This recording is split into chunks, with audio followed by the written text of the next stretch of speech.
that might kind of lead them to offending behaviour. So we're going to look at that throughout the kind of lecture really. Firstly, I just want to quickly look at the adult prison population and show the kind of the rates of kind of mental health and how that leads into behaviour as well here. So according to the Prison Reform Trust, 72% of adult male prisoners and 70% of adult female prisoners as well have 2 or more mental health difficulties. There's a very high prevalence of learning difficulties as well in this population, with almost 6,000 people with an IQ less than 70 in general UK prisons at once. Quite learning difficulties and mental health, as we'll talk about that, they kind of coincide with behaviour and kind of criminal behaviour as well. First thing I want you to think is, why is there a high prevalence of mental health difficulties and learning difficulties in the adult prison population? You don't need to just think about the adult prison population as well, it's generally young offenders as well, they tend to have a high rates of mental health difficulties as well as learning difficulties. So just generally think about offenders generally as a whole. One example, you probably won't recognise these two faces actually, because they're kind of drawings made of, you know, when, I don't know what they do or why they do it, but in courts they have someone who kind of draws I think for kind of public court cases. It's recently 20th anniversary of the Jamie Borger case, so it was like 1993. Are you all familiar with that case? It's quite well known, but if you're not, basically 2 10-year-old boys kidnapped a 2-year-old in Liverpool shopping centre, and they took him to the railway track and where they kind of murdered him. He was only a 2-year-old lad. And obviously they were sentenced into straight to custody to kind of a secure unit. They had severe mental health difficulties, and even now, today, recently have kind of been let out not long ago actually. There's a lot of issues with anonymity, because obviously their identity is now anonymised. And the government is actually spending around about, I think it's something stupid like £2 million to try and stop the media kind of reporting where they actually kind of are, and people using tweets and feedback as well on social network sites. But obviously these two are mental health difficulties, learning difficulties as well, so think about what made them, or what kind of factors do you think could kind of involve in their life and to kind of link them to why they sort of behaved in that way. So I just want to give you about 2 minutes to have a quick chat with the person next door, just think of some of the risk factors you might think are involved in kind of offending behaviours.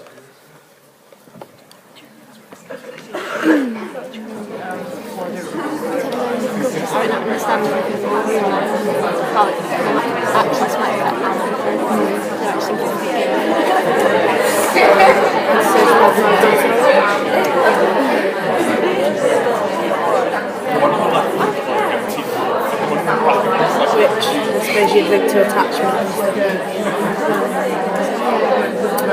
Then it's abused. That's quite a common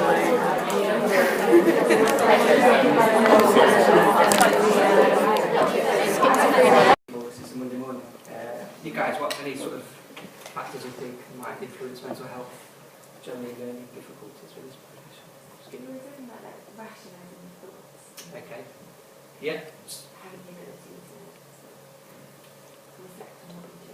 Yeah, definitely. So you're kind of looking cognitive ability on it then as well. Kind of linking to moral reasoning. So yeah, higher cognitive functioning is quite important as you go through the developmental stage.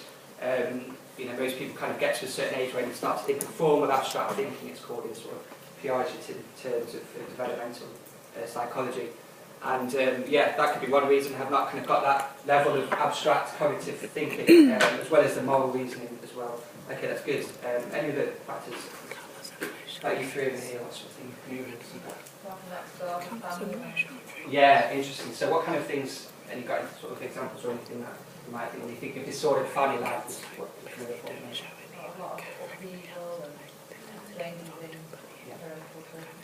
Yeah, okay, so a lot of kind of stressful life events. That links in, I guess, to sort of one of the factors in social economic disadvantage as well, and low SES, there tends to be a lot of kind of family conflict and stressful sort of situations and life events, they're called often. When you're looking to family and parental effects, can anyone think of any other factor that might be influence or might influence mental health and certainly behaviour as well? Could it be how your parents are as role models to you? How they are, sorry? It's like role models, so how Yeah. they behave and what they've done. Definitely, yeah, I agree. So the kind of modelling impact, especially when you're a child, you know, you look at your parents as role models, so obviously what they do, the way they behave, you're going to kind of imitate that. A lot of the young people I've seen, generally most of them have, generally either don't see the dad or the dad's in prison for some reason. It generally mainly is the male figure that has kind of offending rates and has previous offending behaviour. So definitely that's an impact. Anything else related to parents actually as well? There's another kind of really big common, yeah. Attachment. Attachment, definitely, yeah. Now, linking with attachment, obviously you've got the disordered attachment. A lot of, especially kind of children, young people and adults who have mental health difficulties tend to have attachment disorders. One possible reason, one common reason for that tends to be, unfortunately, they tend to suffer a lot of abuse from parents and families, and neglect as well. So obviously physical abuse, psychological abuse as well, and neglect tends to kind of link into disordered attachment, and that definitely is kind of a big commonality. Good. Anyone got any other factors? Anything a bit different? We've not mentioned. Okay, let's go some really interesting points there. One other thing, I guess, is substance abuse. No one mentioned. That's often also linked to mental health difficulties, and there's quite a high proportion of young offenders, especially and again in the adult population. Cannabis use is kind of one of the main drugs often used. The guy there talks about how he used to use drugs, but he still actually uses cannabis now and again as well. So that is linked to mental health difficulties, of course. Okay, so generally then, mental health difficulties may be involved in direct offending behaviour, although this is not clear cut. Adults with mental health difficulties and learning difficulties are more likely to come from backgrounds where there is a high psychosocial deprivation, family histories of mental health. We didn't mention that actually, there's also the genetic factor, is a possibility with mental health and learning difficulties and behaviour as well. And obviously childhood histories of significant emotional and behavioural difficulties too. These are all risk factors for offending behaviour, so obviously it's a very complicated model, complicated theory, all sorts of things going on in their lives that could be potentially impacting and affecting their behaviour. It's obviously very difficult to dangle these risk factors. We don't need to, according to Judy. I think it's still important to look at that. There's no reason why we shouldn't be able to kind of look at the individual factors and see which ones possibly might be more influencing more in terms of behaviour and mental health difficulties. But I think the main point for today is just to make you realise how complicated this is. Okay? Does it matter? Yes, it does matter. We need to understand offending behaviour generally to be able to help manage prison life for young offenders and adult offenders, to help them engage in their interventions as well, to reduce the offending behaviour. There's so many programmes and interventions they have to do and take part in custody and also in court orders, and obviously we need to be able to direct these appropriately. Good, quickly to the justice system actually as well now here. So, okay, generally the main aim recently is there's had the youth justice system's gone through a lot of change recently over the past few years. This new Labour came in and over the kind of last 2 or 3 years. The main aim really is for rehabilitation, and they call it restorative justice, which generally means that as a community, our aim is to be able to kind of help young people and prevent them from re-offending. Okay? And we do this with lots of kind of programmes, interventions, community help and support. The idea is not really just to say, right, you're a naughty boy, we're going to lock you up in custody and throw away the key. Okay, that's the old medieval Daily Mail sort of issue. We're not really concerned with that. It's generally the help and support sort of thing. So this is how it works really. So with the first thing here, the preventions, this is even before a young offender might have even committed a crime. So we've got things in the community, especially in areas of social disadvantage, to help families and to help young people who might be at risk of offending but not necessarily have offended yet. For a young person, now we're talking about in the UK, by the way, it's age 10 you're deemed responsible, criminal responsibility, and obviously 10 to 18 you're involved in the youth justice system. Now if you've offended for the first time, and it's not that serious, you'll be given what we call a reprimand, which is where the police will give you kind of a warning basically, and you kind of get a criminal record for that, but that only lasts up to when you're 18 years old. If you're nearly 18, it will be 5 years on from the date you had the reprimand. Obviously, if it's a sex offence, now I believe you're on the sex register list, and I don't think you get taken off that actually. So your employers are made aware of that at future dates as well. Final warning is literally like a second warning you get from the police, and that is your last warning. Okay. Now you don't get another warning after that. unless you've not committed an offence 2 years. So in the space of 2 years after your final warning, then you'll get another final warning. Okay, if that makes sense. But generally, most young people kind of go through this system, get the reprimand, get the final warning, and then you on to the community penalties after that if you re-offend again. The community penalties, what we mean by that, court orders, so the young person at this point hasn't gone to court yet, it's just the police they're involved with, okay? They might be involved with youth offending services, which I'll talk about in a minute, but generally not until they get to this stage where they go to court, they plead guilty because that's what they do, they're told to plead guilty because it makes life a lot easier for them. And then they get given court orders which can range from about 3 months to 18 months. And generally what happens there is they get in contact with youth offending services, which every kind of county has, and they get assigned a probation officer or caseworker to work along with them for that duration. And they identify the risk factors that we've talked about, so things that could influence their behaviour, things that are going possibly wrong or difficulties they're facing in their life. And they design programs and they put them into interventions to help them to address these risk factors. And also to enhance the protective factors as well. It's just as important. So people who are there to support the young person, some of their families might be there, so you kind of, and education is important as well. So you're kind of increasing those and reducing the risk factors through intervention with the help of youth offending services. Okay, so this, you have different community penalties. You get kind of less serious ones. Referral orders are generally the less serious ones. Then if they re-offend again, they'll get given what we call a YRO, which is a Youth Rehabilitation Order. And then they can get a few of those, sometimes 2 or 3. What happens if they re-offend again, they just get added onto their sentence, so they get a longer court order if they re-offend during their order that they want. Okay. If they re-offend again, they get onto the more intense supervision orders. Now this can also be for someone who might have had a final warning at some stage, and the next offence is quite a serious one, it's kind of quite violent, maybe assault or something like that, and they get put onto an intensive supervision surveillance programme, ISSP it's called. That's very much like a court order, the court gives it, they have to go to court, but it's more of a serious one, they get more contact hours with the youth offending service, okay? And after that, it's custody. Now notice, there's a long way up to this point, so the idea again of preventing reoffending without having them to go to custody is quite important. It's a key thing with the youth justice system at the moment. When we're talking about custody, it's not adult prisons, it's youth offending institutions, so they get their own kind of, very different to what you might find in an adult type prison. What generally tends to happen with young people who go to custody, they get given what we call DTOs, which are detention training orders. And that's where the young person serves maybe half their time in custody, and the next half they go into the community, just as a way to sort of get them back into the community, as long as they don't re-offend, and they're monitored very closely during that period of time. Okay.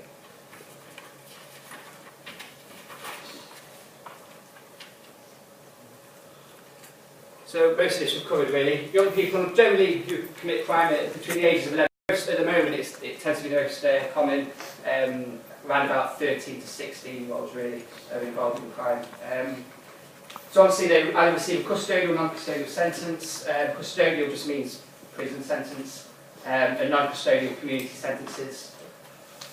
What I meant by that when I'm talking about the court orders, the community sentences, they are in the community still. They still live with their parents, everything's as per usual, but obviously they have to go to the youth offending service for their appointments, and they go to the prevention programs that they've been to. So they still reside and live in the community.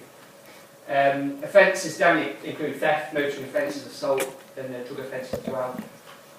Interestingly, Youth Justice Report very recently report that re-offending prevention and rehab saves the government £80 million a year. So that's how important it is. You'd be surprised how much it costs for court procedures and then custody, and keeping a young person in custody. It costs the government a lot of money. So the idea of doing all this before they get to custody and before court is a new way of trying to save the government money as well. Said all that, and all that. Okay, so this is important. Well, recent studies of the associations have shown there's a link between the child's language and communication and later development of emotional behavioural difficulties as well. And we'll talk about some of the research as well there. Most of the research there's 2 ways of looking at it. The first slide there, actually, children with language and communication difficulties is to develop emotional behavioural, so that's one way of the pathway. So children with SLI may then later develop emotional behavioural difficulties and possibly might go on to reoffending later on. The other argument, it could be the other way around as well, so there's research to look at children who already have emotional behavioural difficulties at the moment, who are offending at the moment, and they are shown to have speech and language communication difficulties as well. The question, of course, then is, are language communication difficulties involved in offending behaviour? So what do we know so far? There's a lot of research recently gone into looking at the speech and language links with behaviour. The main reason is since the Berkow report, I think it was kind of 2008, there was a government paper that recommended the ideal provision for children and young people at SLCN, and the need for research into the area with offenders as well, as a way to help identify one possible risk factor being the language of communication. That's global research, really. Karen Dwyer, she did a talk a few years ago actually in our department, and she's the main figure in the UK looking at this area. Snow and Powell in Australia. Snowling looked at literacy, because it's not just speech and language, it's also literacy difficulties quite prevalent in this group as well. And then Dixie Sanger, Pixie and Dixie, they're called, that's the actual name, in America, and they've looked at qualitative as well as quantitative, which is important. One thing to note, and those of you who might have considered doing lit reviews in this area, you probably already know that most of this research are looking at standardised language assessments to look at language communication needs in this area. Obviously there's advantages to doing that, but obviously there's disadvantages as well. One of the main reasons, of course, is the idea that actually, when you're looking at a language test, you're getting a mean of a language test and comparing that to the test results that the offenders kind of produce, or what the language ability shows. It's the question of whether the language assessment is reflecting their actual kind of demographic. So looking at the kind of SES, mental health difficulties. It's not really a comparison group, a control group as such. You're using a normative database, but they're not really reflecting the actual other social factors that this group have to go through. So it might not really be a very reliable comparison group to sort of identify the speech and language problems in this group. What's better is to have a control group that matches exactly the same kind of demographics and characteristics of the offender group. Not many have done that. Snow and Powell aim to do that, and they did that quite well actually. Just, if you're looking into this area, I recommend reading all these main papers, they're really important. Especially the Sanger stuff as well, because that's qualitative, and they actually interviewed young offenders about their experience communicating to different people, and in schools, for example, and any language difficulties they face. And that's kind of really important, because it highlights all the issues that standardised language assessments won't even cover.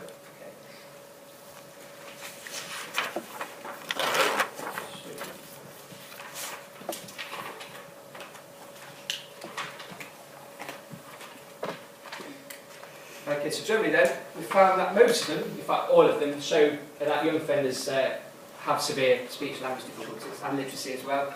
So they tend to fall well below what the test mean says they should be for their age group. Generally it's a good few years, so maybe a 16-year-old might perform in a test, and actually the test says that what they've scored is a comparison to what an 11-year-old should be getting. Okay, so it's quite a few years below what their expected age should be. Gregory and Brian actually looked at a study, and they found that 49 of 72 young people attending an ISSP, so the more intensive court orders, were eligible for a specific communication intervention using tests again. A lot of theories and models to possibly explain the link between language as well. Rutter suggests, obviously, that it could be a model of causation. One could cause the other. There's more research to suggest that speech and language causes behaviour rather than the other way around. That's where the research is kind of going at the moment and trying to sort of support. Obviously, we're still never going to be 100% sure because it's very complicated issues we've mentioned already. So what the more likely effect is, there's actually a lot of confounds, a lot of mediated variables involved in this model. SES is kind of a very big one, social deprivation is a huge factor, and all the kind of things that we associate with SES as well contribute to this relationship. I'd also recommend, if you're looking at this area, interested to look at this paper by Redmond and Rice. All the references are on the back of this handout on Mhld as well, so you can access those through the library websites. Two models really to explain the link between language and behaviour. There's a social deviance model, which suggests that actually the main reason for this behaviour in children with language and communication impairments is a psychological trait that these offenders have that we don't have. So I assume we're all non-offenders here, so we don't have this psychological trait that makes us behave in a certain way compared to the offenders who have this, you see. That's according to the deviance model. Obviously there's more sort of support for the social adaptation model, which suggests actually it's the language and speech-language communication difficulties that is key, and is actually kind of more likely to be producing or contributing to the behaviour problems that these people face. And it's generally that they have low speech and language, they have poor speech and language skills, and because of this they have to compensate and adapt to these skills. So that's why they behave in a certain way that's different to the way we behave, because our speech and language is better. I'll give you an example, maybe someone in class who has a problem expressing themselves verbally, hasn't got the vocabulary perhaps, so they have to compensate for that, so they have to get a point across, and they kind of get it in a more frustrative, aggressive way that isn't kind of, it's a lot different to how we would verbally. Okay, that's kind of fits into this sort of theory. And obviously other people relate to this and react to this a lot differently as well. And that can further fuel problems. I've had a lot of interviews with young offenders actually, interested in class again, where they might struggle to understand what's being said, they get frustrated because they don't understand, and they can't articulate that either, so they get really aggressive. And then teachers have a go at them for being aggressive, which makes them even more aggressive, and then a massive confrontation erupts from that. So this is all fitting into this social adaptation that this child can't express themselves well, so they have to find another way of expressing themselves. And that doesn't go well with teachers, for example, because they react differently to this, so that fuels this kind of link between language and behaviour. That isn't necessarily just about a psychological trait or something in our persona or kind of in our biology, perhaps. Okay? It's more linked to social, the psychosocial aspect of language and behaviour. So, like I said, I recommend reading that. It is quite complicated, but reading that you'll get kind of more of a good idea of how the two models differ.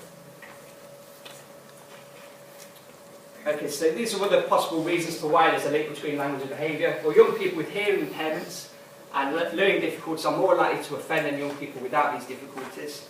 Obviously, hearing impairment and learning difficulties involve language and communication. Children with language and communication difficulties are more likely to develop emotional difficulties in later childhood and adolescence than children without EBD. Okay? So young people with EBD are more likely to offend than young people without EBD. And young people who offend are more likely to come from homes and social backgrounds described as impoverished and chaotic, as we've talked about already. So they may experience abuse, being looked after provision, have poor attendance at school, and then obviously therefore low educational attainment as well. Young people from these backgrounds also have higher rates of learning difficulties and language and communication difficulties. More support generally that research has shown this to be the case so far. The question is, why might someone with language, literature or communication difficulties develop emotional behavioural problems? So in other words, how much does language and communication difficulties contribute to a young person's offending behaviour? I'm going to give you a couple, 2 or 3 minutes to think about that and come up with some and then we'll have a little discussion again. Okay, so give it about 2 or 3 minutes.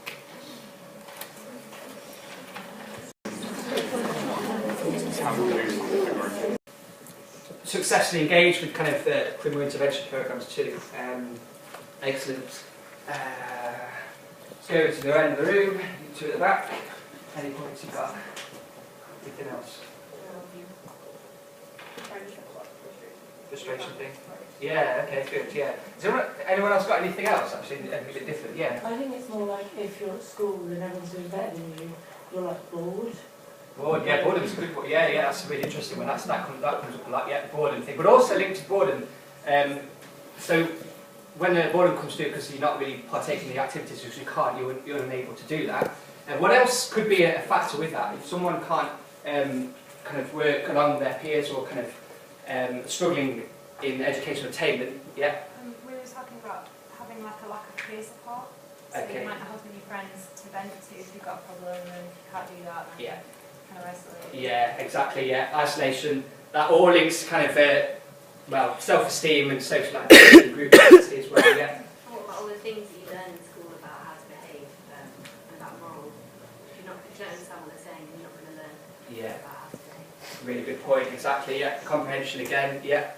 In addition to being excluded from peer groups, there may actually be aggressive behaviors towards someone who is seen as functioning less than everybody else. So, you know, expectations and treatment that this person would receive from others. Okay, yeah, that's interesting. So you're saying that they'll express kind of anger and aggressive to other children who are less capable than themselves in certain areas, or in terms of them, you know, those who are functioning and getting by, yeah. seeing this person as Ah, less so- to themselves. Yeah, definitely, which is really important. That's, again, the group identity, social identity. For me, that's key. Self-esteem, they pretty much, a lot of the youth offenders I've seen and spoken to, self-esteem is a massive issue. They have very low self-esteem because they can't partake in these activities with their peers. They get rejected by peers because they're well behind the rest of them in schools, for example. And then what happens then is generally, in terms of social identity theory, I don't know how much of you know or if you've done stuff like this before, but these young people tend to form other groups to heighten their self-esteem. We always need to have good self-esteem. That's how we engage as behaviour, you know, as humans. Basically, we want to increase self-esteem all the time. So what we end up doing is going to forming other groups to heighten our self-esteem. So what these lads and girls do is they will associate with peers they can fit into, have similar kind of themes. Maybe it's attainment or certain. They're all rejected from their peers. They're all kind of excluded from school. They hang out with these people, and unfortunately, part of this group is involved with offending behaviour. And yet their self-esteem is heightened, so they're quite happy. But obviously, there's problems and issues because they're offending. Does that make sense?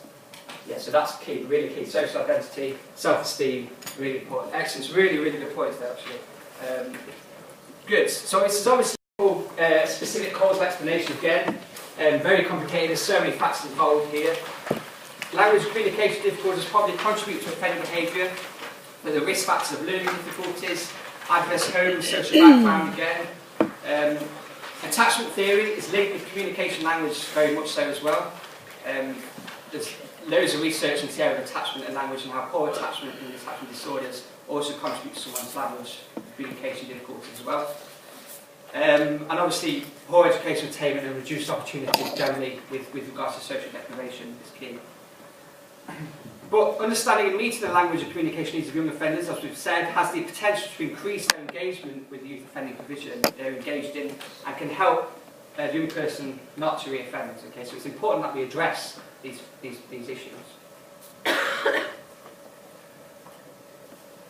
Okay, so by helping them, help young offenders, we can help them to engage in all the interventions they are offered with, which kind of, a lot of them do involve language communication. So talking and understanding their caseworkers, engage in group work to understand offending behaviours, participating in education type programmes that aim to reduce their offending behaviour, and engaging in education generally as well, so getting back into school, and learning to read when they have not been attending school education, be shocked how little they can read and write. It's amazing, like 18-year-olds who can barely spell their own name. Okay, so there's a lot of work that needs to be done, and obviously that's why they're not engaging in school. That's why they've got these kind of issues, and that's really important when they're doing group work and programs that actually involves them reading, and they get letters sent to their home address telling them when to attend these compulsory appointments on their court order. Now, if they can't even read their own name, they've got no chance of knowing when they've got to turn up to these appointments. And if they don't, then they go back to court and possibly back into custody. So it's massive implications.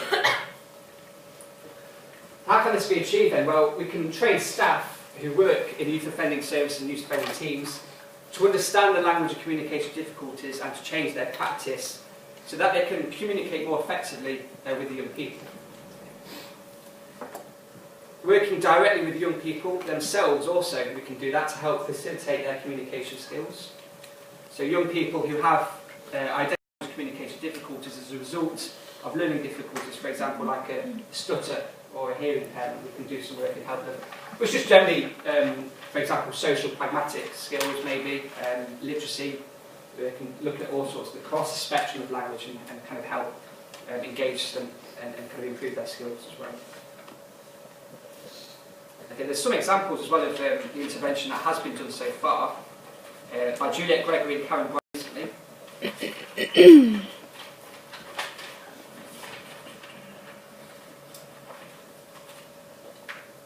Now they studied language and communication intervention for young people in an ISSP, so again a more serious court orders we've talked about, and they looked at individual communication plans to help meet the person's individual communication needs.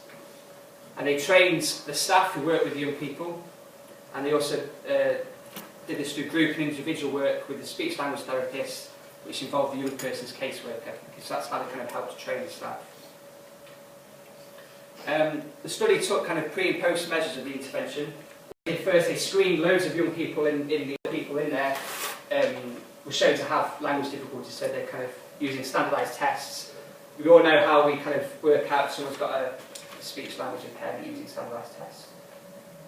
Kind of basically, this is how many standard deviations the person is below the mean that the test says they should be. Okay? There's different ways of looking at it. Some use 2 standard deviations, 1, 1.5. This is kind of how it works really. So they found there's quite a lot of them kind of were shown to have communication language difficulties. And they found some improvements as well, found on the post-intervention measures. So they did some intervention with the caseworkers, and then they waited for a bit, retested the young people on their communication as well, using the same test I think it was a few weeks. It wasn't a very long-term project. And they found some improvement with the young person after the training had been given to the staff. So that shows us potential impact there of this improvement, how we can help young people and caseworkers engage with this provision as well. Example as well, actually. You'll notice there, it's a good example. Ben Mitchell there from the EastEnders. I don't watch EastEnders, but a lot of you may do. Ben's got an interesting story. I've done my research. He grew up with a hearing impairment, so communication language difficulties there. Then his mum, he went to South Africa with his mum, and then his mum died in a car crash, so psychological trauma. Then he went back to the UK, lived with Ian Beale for a bit, more psychological trauma. And then moved back to Phil, even more psychological trauma, so he was with Phil. Phil had a girlfriend, actually, at the time, who didn't like him, and she abused him through a method of aggressive spooning. And by that I mean it was, sorry, no, that's I meant what I meant by that was, she heated spoons up and burned, I didn't, that's, yeah. So many of you guys are doing this, it's always happens to you guys. Yeah, so it's that, and then she told him not to tell Phil because she'll kill him if he did, so he said I won't tell him. Well, he waited for the best timing. On Phil's wedding day, he then decided to tell Phil that she'd been spooning him. And then, so she committed suicide. She kind of jumped off a building. So that was like, oh my god. And then Ben got a girlfriend for a bit, and then he started to abuse the girlfriend and hit her around. And Phil saw this and thought, oh, this is good. He's imitating what my ex-girlfriend did. So what Phil decided to do to help that, because obviously this is what you do, he punched him in the face. Probably not the best thing to do. So what happened then? Well, he became a young offender, and he's now in custody. So that's a good example of all the risk factors associated with behaviour. So going back to actual research then, so Gregory and Brian, this is actually real life now, part of their research, their study, they found a 14-year-old male with a history of EBD and poor school attendance, permanent school exclusion. They now attend a school for people with emotional behavioural difficulties as well. So he was seen as a prolific, persistent young offender, this boy, low academic attainment, a very chaotic home life as well, including significant neglect and parental drug abuse as well. Intervention, individual speech language therapists input with the sessions with the young person's key worker. And the kind of input really was focused on helping the boy speak clearly and use more appropriate social communication, such as expressing himself more calmly and clearly. Over the intervention, he was shown to make progress with his social communication skills. So rather than losing his temper, he was able to remain calm and communicate more clearly. So obviously it was working. And then the young person, the manager, also commented saying, he is a much warmer, willing to listen, more approachable, enjoys interaction, and would have done none of these things a year ago, according to Gregory and Brian. So obviously there's a lot of positive feedback given by the staff as well, as kind of showed it to how the young person. Examples, Communication Trust, they had a project which looked at the communication difficulties and youth offending teams, and they worked collaboratively together to design and deliver and evaluate staff training, so again staff youth offending teams as well. And then one yacht worker, again positive feedback, commented again, and since the training I now incorporate different methods of communication with young people within my professional practice. I don't rely on written information as much as I do now, and I always check my clients understood what I said. So again, very positive feedback after the intervention. However, and this doesn't, these early evaluations of interventions in youth offending provision are not shown to have an impact on the breach and reoffending rates and figures. In other words, these interventions do not reduce reoffending rates in young people. So what's the point then? There is a point, obviously. It's still important to look at this. And one of the key things I said before, a lot of this intervention work and research interventions only just started, and it's very short term. There's no longitudinal research yet being done in this kind of in this area. The intervention perhaps needs to be longer. You need to wait a longer time. You need to do the pre-post test at a longer duration, okay? And then we can look at the long-term effects of this. Short-term effects, it's not going to reduce reoffending because it's too shorter time duration in terms of the research at how that is being done at the moment. So it's still important to look at this thing. Summarize then, so there's high levels of mental health difficulties and learning difficulties within the adult prison population and also within youth offending population as well. Youth offending services provide young people who commit criminal offences between the ages of 11 and 18 years of age. There's high levels of language and communication difficulties found in the population of young offenders involved in custody and non-custodial sentences. There's many complex and multifactorial explanations for this, so it's a very complicated model, as we've mentioned. Some indication that it is possible to deliver intervention to youth offenders focusing on language and communication needs. This can be effective, but it does not directly impact on reoffending rates, currently at the moment, with no evidence. It doesn't mean it's important. Like I said, there's really good references there, so anyone who's interested in this area, you're doing a lit review or you're thinking you might be doing a dissertation on this area, then I'd recommend these are kind of the main reading journal articles that are really useful to have a look at. If there's any questions, feel free to ask or email me. Good luck with all your lit reviews as well. I look forward to marking them.